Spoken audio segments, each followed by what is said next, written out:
What's going on, A to Z Sports? Sam Phelan here for Titans at 2, joined by Mike Payton. A little bit of a cross-platform show, opposition territory as the Titans get set to head to Detroit for a matchup with the mighty Detroit Lions. And Mike, I have a feeling this one is probably not going to be going the Titans' way. I know an intimidating opponent with how the Lions are playing football recently, looking arguably like the best team in the league. Well, you never know, Sam. You can't really, anything could happen on any given Sunday. Mason Rudolph could suddenly throw for 500 yards. You never know. Yeah. Don't count them out, man. They're not going to get voted off the island this week. There's my one survivor joke. But the Titans have been voted off the island a long time ago. They might have been the first boot with how they played in Chicago in week 1. So they were an outcast from the early goings here. No, I think, I think a lot of Lions fans are really looking past this game, and it's easy to understand why the Titans are 1-5. But I do think the Titans actually have a pretty strong defense, and I know Dan Campbell feels the same way. He's talked about it in all 4 of his public appearances this week. He has talked about how much he thinks this Titans defense is underrated, and he even thinks it's the best defense they're going to play this year. And I don't think he's too far off. They're 11th in defensive DVOA right now. I think they've got a strong front, a decent defensive backs. I know Snead's not going to play in this game, but I do believe this Titans team defensively is a lot better than maybe people think they are. Yeah, I think, it surprises people to know that the Titans defense has played pretty admirably in many of their games, especially when you look at their record. L'Jarius Sneed being out for me is a real big point of concern, and he hasn't even played that good of football when he has been on the field, but the Titans' lack of experience behind Snead has really forced some guys into action where they played Darrell Baker and Jarvis Brownlee Jr. for the entirety of that game against the Bills, and there were multiple lapses in coverage against the Bills that led to some explosive plays, and against Jared Goff in this offense, that's going to get exposed if you leave it open. It's why I predicted Lions fans out there maybe watching this, Tim Patrick, big game for Tim Patrick coming against the Titans. That's my sneaky one. But I do worry about this secondary in their current state. You actually don't know how the linebackers are going to look either. They've traded Ernest Jones away to the Seattle Seahawks. The assumption is that Jack Gibbons will step in to replace him. Now, Gibbons very good against the run, struggles a little bit more against the pass and getting into coverage. So the defensive front, good for the Titans, a very good run defense, but I think Jared Goff could have another one of these days that he starts out incredibly efficient. Yeah, I think it's one of those things where the Lions, air raid offense is really predicated on how that run game is going to go. So if the Titans are able to kind of stop that run, they'll make the Lions a little more one-dimensional. That happened early in the season when they played the Buccaneers. They forced Jared to throw, I think, over 50 times in that game, and it didn't go so well. And obviously, Goff has been playing a lot better than he did in those first 2 games, and 83% completion percentage over the course of the last 4 games. That's pretty freaking good. But I think that they could definitely attack that Titans secondary, and Tim Patrick having a big game. That's an interesting one because he has gotten better and better every week, and he's gotten more snaps, and he's been a big blocker. And the Lions have this thing here called no block, no rock. So if you don't block, you don't get the ball thrown to you. So he's been blocking a ton. So I think you're onto something. He could get a lot of targets this week, especially, in the end zone area where he can go up and get it. I'm interested to see if that pays off.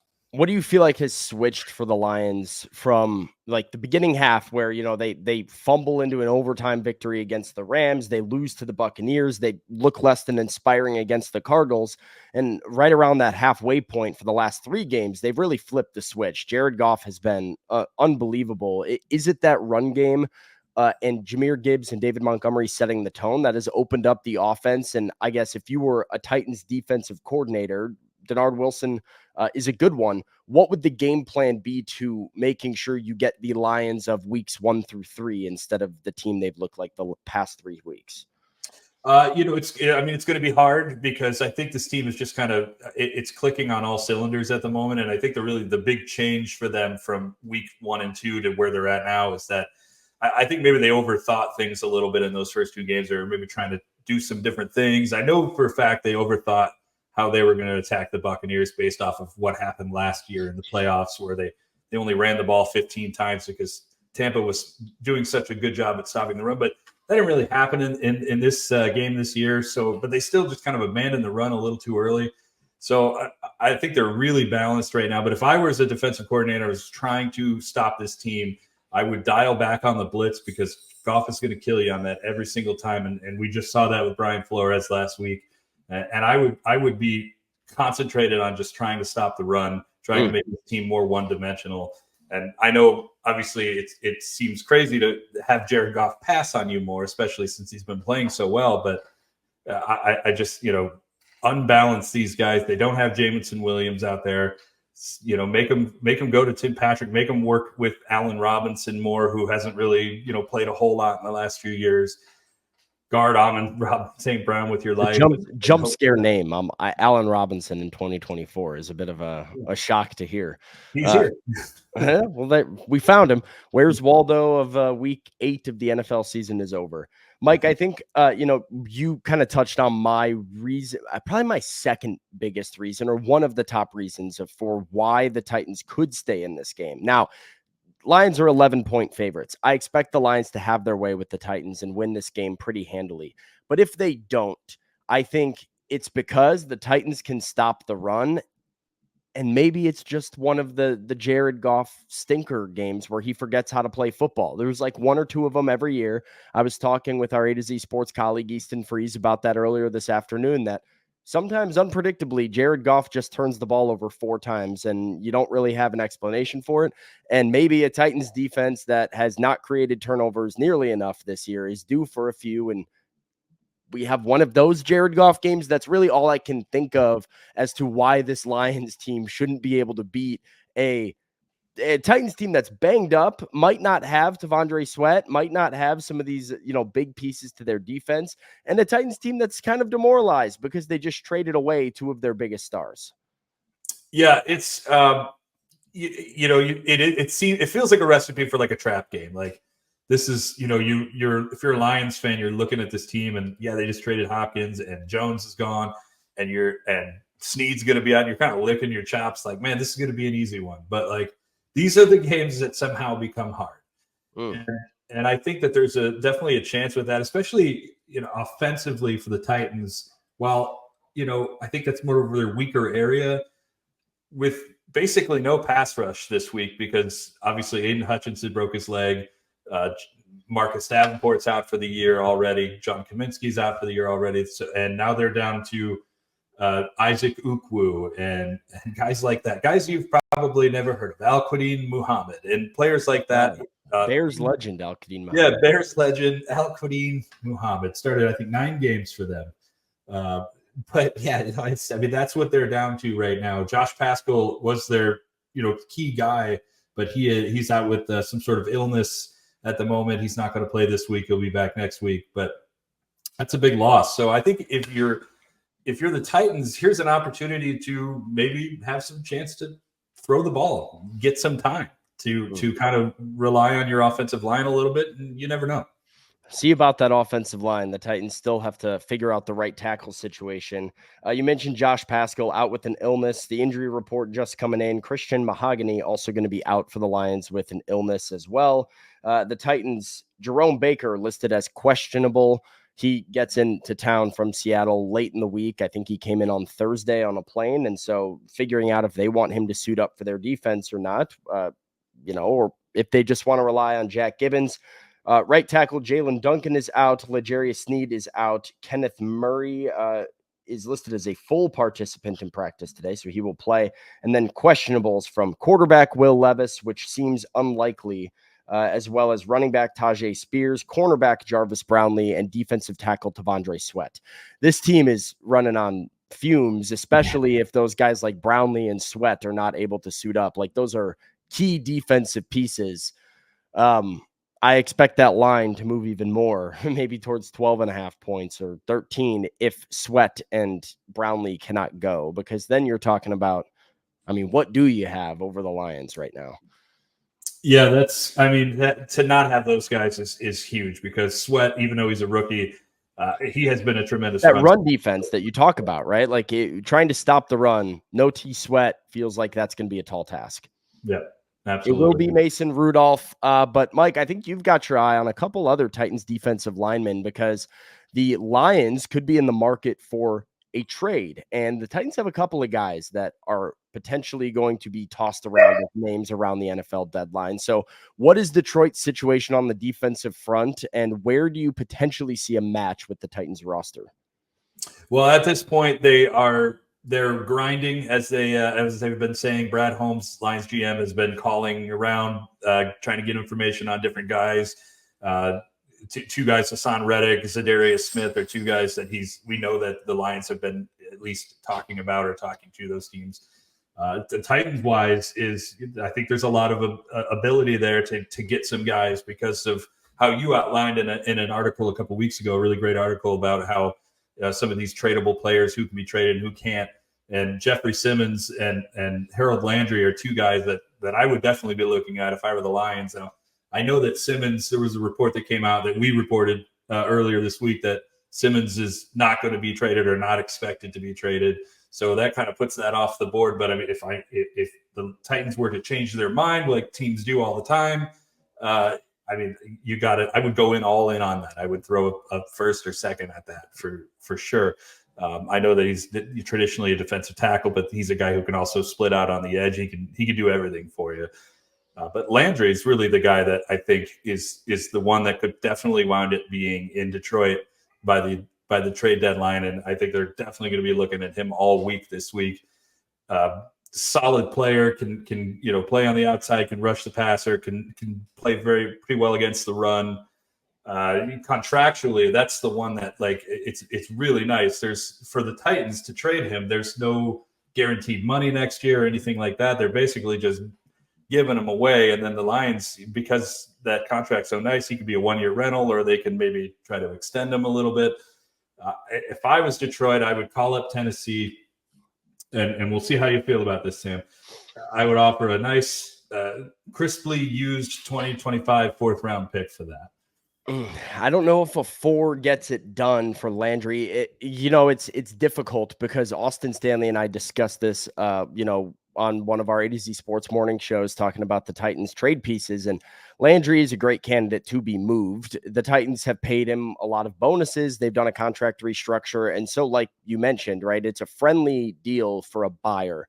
He's owed about $17.5 million in base salary in the future. And so while you can bring him in, have him as a rental, cut him loose if you want, if you want more help on the edge, if you want somebody else, to go with Aiden Hutchinson next year when he returns, Harold Landry is a great candidate to do that. He's been productive this year with 4 sacks through the first 6 games already. So he's a candidate to move, but the price that I have on him is a 3rd-round pick. That feels like getting in the top 100 would make it worth the Titans' while. I don't know if it's worth their while to just deal him for whatever you can because of that contract control that we talk about. Now, the Lions feel like the perfect match, except for the fact that they don't have a 3rd-round pick. And so that is ultimately where I start scratching my head. And I wonder, maybe, just maybe, is there a cheaper option on the table for the Lions still in Tennessee? How would you feel about maybe a day 3 pick, like a 6th or a 7th rounder for Arden Key to come and help rush the passer in Detroit? I mean, yeah. Yes. Sign him up for that. That's not a bad trade at all. Key is, I think he's a little bit older, right? I think he's 29. He's a little bit older. He's guaranteed probably to be on a rental. He has some contract control next year, but his base salary jumps up to $6.5 million in base salary. He's not going to get paid that. So whoever has him on their roster at the end of the season is most likely to cut him. Now, Key is somebody who struggles against the run a lot more than Landry does. He's more of a one-trick pony per se, but he can pin his ears back and get after the quarterback, especially on 3rd down. I talked to him in the locker room earlier this week, and he just mentioned how he made some changes over the last couple of games to his techniques and, just to his approach to rushing the passer. And, it's resulted in a few more pressures and QB hits. So maybe an uptick and an audition game for everybody on the defensive line. I mean, if Arden Key has 2 sacks against the Lions, I'm just saying, don't be surprised if the Lions end up making a phone call about how to get him changed into their uniform. Yeah, it's not a bad idea. I lean more towards Landry, obviously, and I know that Take a bigger swing for sure, and Landry's the more sure thing. I know a third round sounds like great to you, but I just don't know. I just don't think that. And I think Landry's a good player. I just don't know if he's the kind of player that's getting above a 4th round pick. I just don't see him in. I don't see him in that class, but I do think he's a fine player, and I think that he would work. Either one would work, and I think the best feature to this possible trade is that they both worked with Terrell Williams, who's over here now, and I really like the idea of what he could potentially do with either one of those guys. I was hoping that the Lions would sign Danico Autry in the offseason, but that did not happen. He went to Houston instead, but. Either one of those guys I think would be a great addition for the Lions, and I'm sure they'll be watching both of them. But it's really all going to depend on it's so many factors for there's so many teams out there that'll just trade for a guy just to trade for him. The Lions are so picky. They need the culture, they need the contract to fit, they need the team to fit. Everything has to be right, and I don't know if Arden Key fits that. That's fair. Yeah, that I could see that being a red flag for Detroit for sure. I think Harold definitely fits it. It'll be interesting to see how the Titans sort of approach this deadline. The theme so far of their deals, both Ernest Jones and DeAndre Hopkins, is expiring contracts. 2 guys that they were most likely to lose in free agency regardless. There really is not precedent yet for Ran Carthon and Brian Callahan moving pieces that they have under control for 2025. My understanding or my belief about the philosophy within the organization right now is that they hope to compete in 2025. However unrealistic that might seem, they are trying to build a foundation that they hope to then supplement with, a quarterback and some other pieces this offseason. They do have money is the thing. And so the Titans not needing cap maybe makes them more inclined to keep a Harold Landry or a Jeffrey Simmons, as we mentioned earlier, around, whereas a team that has more cap constraints may be looking for a harder reset. So we'll look into it, but I think either one of those guys certainly good options for the Detroit Lions to put themselves over the edge, playing like one of the best teams in the league. Yeah, without question. They just need a little bit more help. If I'm the Titans, though, I'm hitting the reset button, and I'm hitting it hard. And that would include and not just because it would favor the Lions, but I would just sell off as much as I can at this point and just kind of start all over again. And, teams don't do that enough. The Lions were one of the teams that did that. They got rid of Matthew Stafford, Kenny Golladay, and some of these really expensive guys that they had. And they just built through the draft and they made it work over time. And, look where you're at now. Not everybody can make it work, I guess, but I think the Titans. I like Ryan Carthon. I think he's a good GM, but I think he should reset. All right, Mike. Titans Lions kicking off noon Central, 1 p.m. Eastern from Ford Field in Detroit on Sunday afternoon, and we'll see if those Titans can get pesky and spoil the Lions' little fun and run they've got going on. Thanks to Lipscomb Sports Analytics. Want to give them some love before we head out of here. The Lipscomb Sports Analytics department can help you turn your passion into profession. Going beyond the box score, I went to Lipscomb. I'm a Lipscomb alum that helped me turn my passion into profession so I can sit here, talk with Mike Payton, and talk with all of you, at Titans at 2 every week. So go check out Lipscomb in the Nashville area. I can give a good personal endorsement that you can turn passion into profession, especially in the sports world. Mike, thanks for your time. We'll be talking again soon. We'll see what happens this weekend.